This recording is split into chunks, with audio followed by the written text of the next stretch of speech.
Hello, friends. Thank you to everyone who's joining us. I'm Emma Goldblatt, and I'm the program manager here at Shamayim, and we're so happy to bring you this interview today with Chef AJ. For those of you who don't already know, Chef AJ has been devoted to a plant-exclusive diet for over 45 years, and she was the host of the television series Healthy Living with Chef AJ, which aired on Foodie TV. A chef, culinary instructor, and professional speaker. She's the author of 3 best-selling books, The Secret to Ultimate Weight Loss, A Revolutionary Approach to Conquer Cravings, Overcome Food Addiction, and Lose Weight Without Going Hungry, Own Your Health, and the 10th anniversary edition of Unprocessed, all of which have received glowing endorsement by many luminaries in the plant-based movement. She was the executive pastry chef at Sante Restaurant in Los Angeles, where she was famous for her vegan, sugar, oil, salt, and gluten-free desserts, which use the fruit, the whole fruit, and nothing but the whole fruit. She broadcasts Chef AJ Live on YouTube, Facebook, and Twitter daily. And she's the creator of the Ultimate Weight Loss Program, which has helped hundreds of people achieve the health and the body that they deserve, and is proud to say that her IQ is higher than her cholesterol. In 2018, she was inducted into the Vegetarian Hall of Fame. So with that, Chef AJ, welcome to the podcast. Well, thank you for having me. Yeah, of course. We're so excited. First, I just wanted to know what inspired your journey towards a plant-based diet and lifestyle? Yeah, it was a long time ago. I can tell you the exact date. It was September 1st, 1977. I was 17 years old. That was almost 46 years ago. I was a freshman at the University of Pennsylvania studying to be a veterinarian, but I joke that instead I became a vegetarian. And the reason is that I was on scholarship and I was assigned to work for a veterinarian. And the very first day of the job, he hands me a tank of live salamanders and he says, I need you to cut their heads off. And I'm like, why? And he goes, well, we're doing protein lens regeneration experiments in the amphibian and we just need the eye. Now, you know, like when you're 17 and when a big guy in a white coat tells you to do something, you kind of feel like, oh my God, if I don't do this, I could lose my scholarship. But at the same time, I was always a very squeamish person. Even to this day, if they draw my blood, I got to look the other way. I have to get the anesthesia, the topical anesthesia to get my teeth clean. I could never fish. And, you know, being raised, or I was raised, actually, you might not know this, I'm Jewish, but I was raised Orthodox. And, you know, I just things like we were taught, like, you know, Jews don't hunt, Jews don't, you know, wear fur coats, things like that. I don't know where Jews stand on fishing, but I remember somebody once taking me out on a deep sea fishing excursion and I couldn't stand it. I thought it was so cruel, and not just the catching of the fish flopping around part, but just having to put a live worm on the hook. I just never really liked any kind of cruelty, especially for no reason that didn't make sense. And yes, I did eat meat growing up. But one of the things I loved about being raised Jewish and about being raised Orthodox is I was exposed to so much fewer types of animals to eat than the rest of the world. Because first of all, we could never eat anything from a pig.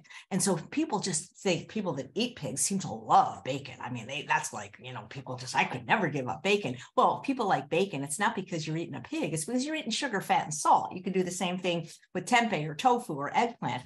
So, you know, I never tasted bacon or pork. I never tasted even the animals we ate. You could only eat certain parts of them, you know, so I never ate, you know, I don't know, but I'm not very good at knowing parts of the cow, but I know that we only ate certain parts. There were certain things we didn't eat. And, you know, we didn't eat shellfish. So I never tasted lobster or crabs or clams or oysters, all these shrimp, things that other people think are delicious. You know, what do we have? You know, we had like beef, we had chicken, maybe lamb once in a while. And I never would eat fish. I guess I would eat tuna fish growing up because it was in a can, but fish always disgusted me, even lox, which I know a lot of Jews think is like delicious, because like a lot of times fish was served with the bones and the head, and I couldn't stand it. And I was always really sensitive. My mother, you know, I didn't know the word vegan or vegetarian growing up, but I knew that the only way I could eat meat is if it was disguised. So in other words, like if my mom made chili and there were little crumbles of ground beef in it, I could eat it, but I could never eat anything with a bone. Like I couldn't eat ribs or anything that reminded me of an animal. And so that was just how I was born. It had nothing to do with being raised that way. Because I mean, Jews love to eat, rich kind of, briskets and things. And if I did eat meat, like it would have to be burned beyond recognition. I remember fighting my grandfather at Shabbat dinner for the end piece of the roast because it didn't have any red in it, right? Things like that. And also other things that, people tell me they love, like cheeseburgers or bacon cheeseburgers. Well, we never ate milk with meat. So I never tasted a cheeseburger. I never had a pizza that had pepperoni on it. So I never had develop the taste anyway for egregious amounts of animal products. And that was like my least favorite thing on the plate. I mean, lox and bagels taste just as good if you take a bagel, toast it, put on, tofu, cream cheese, the red onion and the tomato. That's what tastes good about it. Just eat the lox by itself. It's salty. It's terrible. It's disgusting.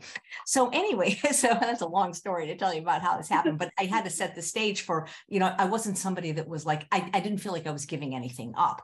But when that happened, when I cut the head off of one salamander, it was like, I did not feel good about it, and I mean, I know, thou shalt not kill, in my opinion, should apply to animals too, especially on purpose like that. And so I was really disgusted with myself. I actually remember vomiting and going to the student health center. And I said in that moment, September 1st, 1977, God, I will never, intentionally eat one of your creations again. Now that said, I mean, I've been times at restaurants where they've messed up and I've probably ingested dairy or even things cooked in chicken broth, but I never intentionally ingested another animal. Then I didn't do it in the most healthful way for about 26 of the 46 years, but that's basically my vegan story. It was all based on compassion. And, even to this day, like first of all, I believe it's the healthiest diet for human health. It's definitely the best diet for the animals' well-being and planetary health. But even if some proof came out tomorrow or today that you'll live longer if you eat meat, I'm not going to do it because I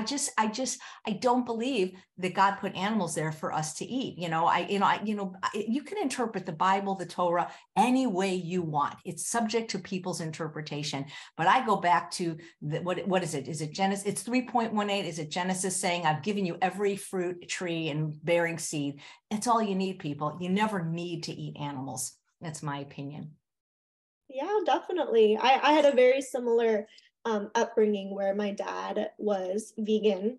And so we didn't really eat meat and stuff a whole lot. So I didn't really develop a taste either. So it was very easy for me to be vegetarian and vegan and all that. So very nice.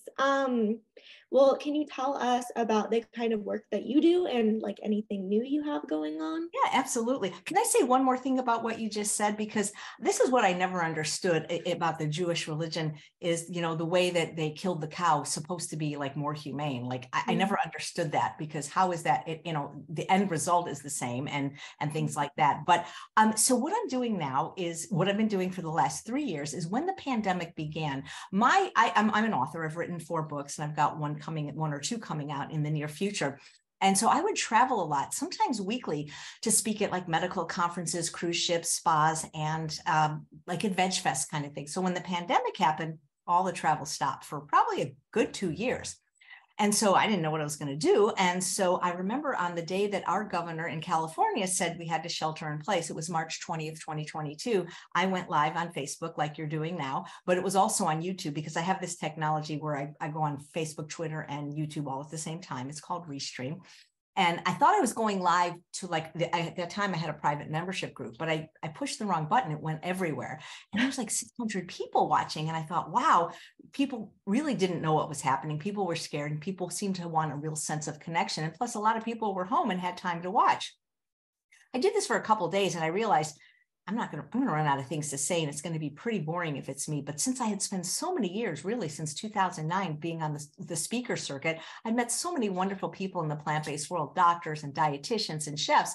And I said, hey, can you come on and do this with me? Before I knew it, I had a show and I named it Chef AJ Live. And I have a waiting list now of 6 months. Rabbi has been on my show to get on the show. And it's just been wonderful. I've done close to 1,500 episodes and I go live every day. It's best to watch me on YouTube because then you can see the lively chat and ask the doctors questions. But I go live every day at 11 a.m. Pacific time with often bonus shows at 9 or 2.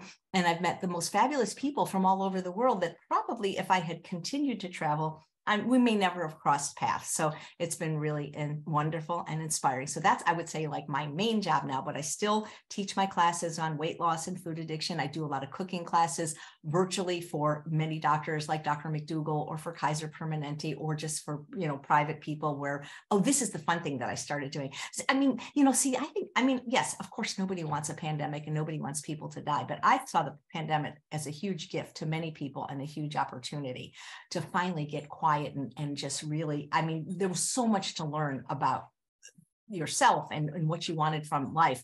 And one of the things I really discovered during the pandemic is I had been a culinary instructor for almost 25 years. And I love teaching cooking classes, and I often make them fun, like cabarets. I do song and dance, and people enjoy it, just like they enjoy watching the Food Network. It's entertainment.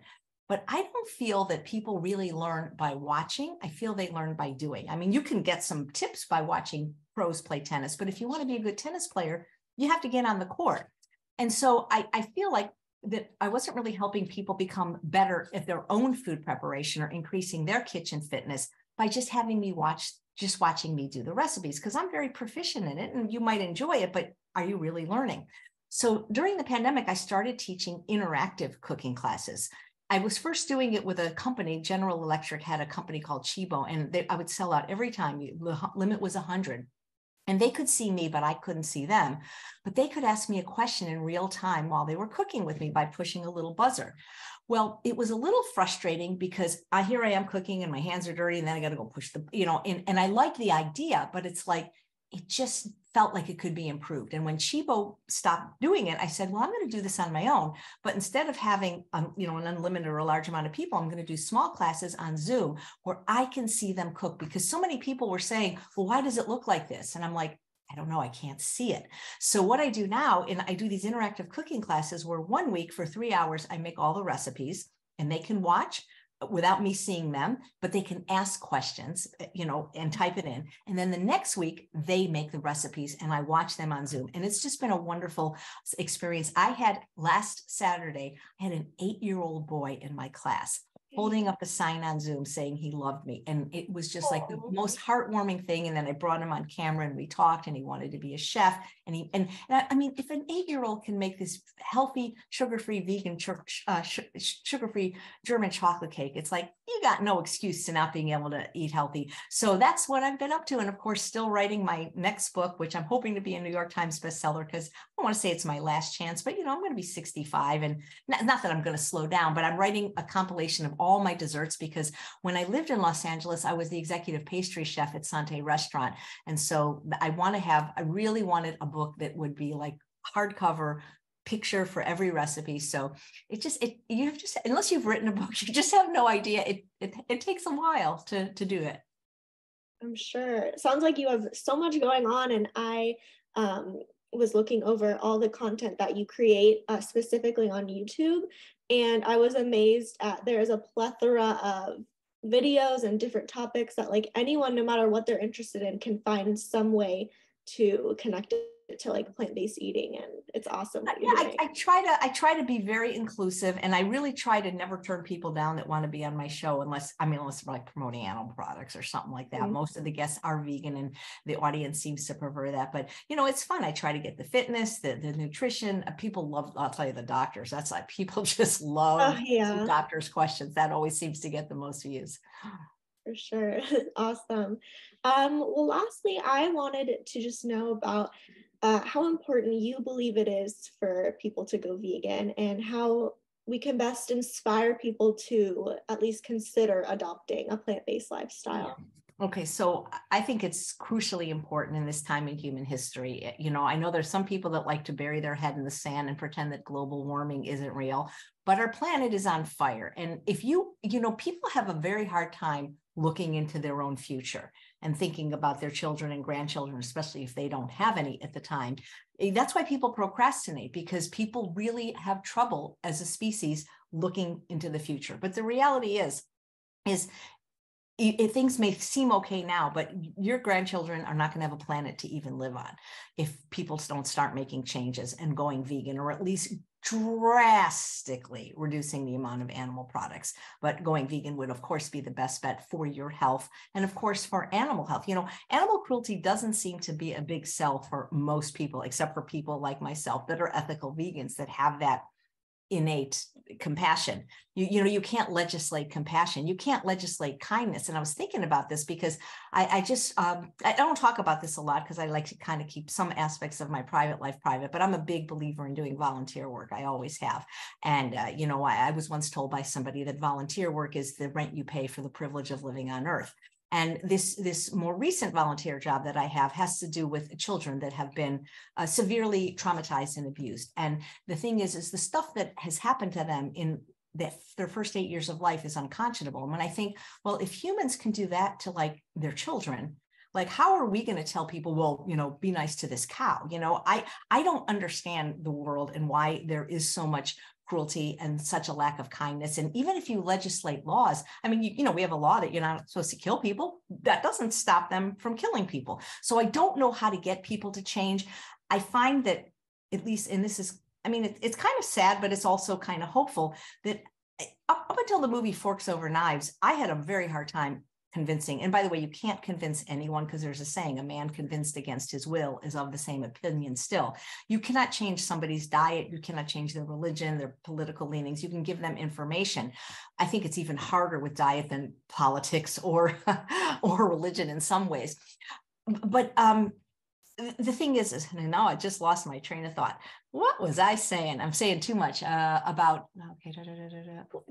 I wish I could rewind and remember what I just said about, oh yeah, I remember. So I used to do a lot of work in animal rights with Last Chance for Animals, Direct Action, you know, signs. And I think in all those years, maybe one person went vegan because of the animal cruelty and the vivisection posters. But when Forks Over Knives came out, if you haven't seen that documentary, I'm sure it's still available. It's like 90 minutes that'll change your life. People were like, oh, there's something in it for me. I can not have to have my leg amputated or spend $300 on diabetes medicine. I could maybe lose weight and reverse my heart disease. That's when I saw a big influx of people wanting to change. And so I think just to keep giving them information that animal cruelty notwithstanding and planetary destruction notwithstanding, that what you eat actually matters to you. It matters. If you want to really look and feel your best, you can't continue to eat a nutrient deficient diet. And animal products, really, other than protein, what do they have? They have no fiber, they have no water, they have no vitamins, minerals, phytochemicals, antioxidants, and micronutrients. So, you know, I mean, our ancestors ate them, but not in amounts that they ate them today, and certainly not factory farmed with giving mass doses of hormones and antibiotics. And, you know, the other problem is processed food. You know, when I lived in LA, I used to do cooking demonstrations for like a Chabad group, and they were kosher and they were glatt, and I had to stop at special stores. I mean, you can get kosher vegan crap just like you can get any kind of crap, you know. It doesn't mean it's healthy just because it's kosher, you know. I mean, so that's the thing. The other thing is educating people about the deleterious effects of processed food, whether they're vegan or not. Those are not health promoting either. But again, I'd rather see somebody be a junk food vegan than, you know, almost be a healthy person eating animal products, because I just am so strongly, you know, I'm looking at my wall. I have an award. I'm in the Vegan Hall of Fame. And it's my most, you know, if somebody says, what are you most proud of? It's that award, because, you know, if I just stop eating animals. There's no upside to it for you, the planet, or the animals. Just go vegan now. You'll be glad you did. You'll look better. You'll feel better. Your skin, look, I'm 63 years old. I'm wearing a little bit of makeup because of the camera, but really it's the best decision you'll ever make.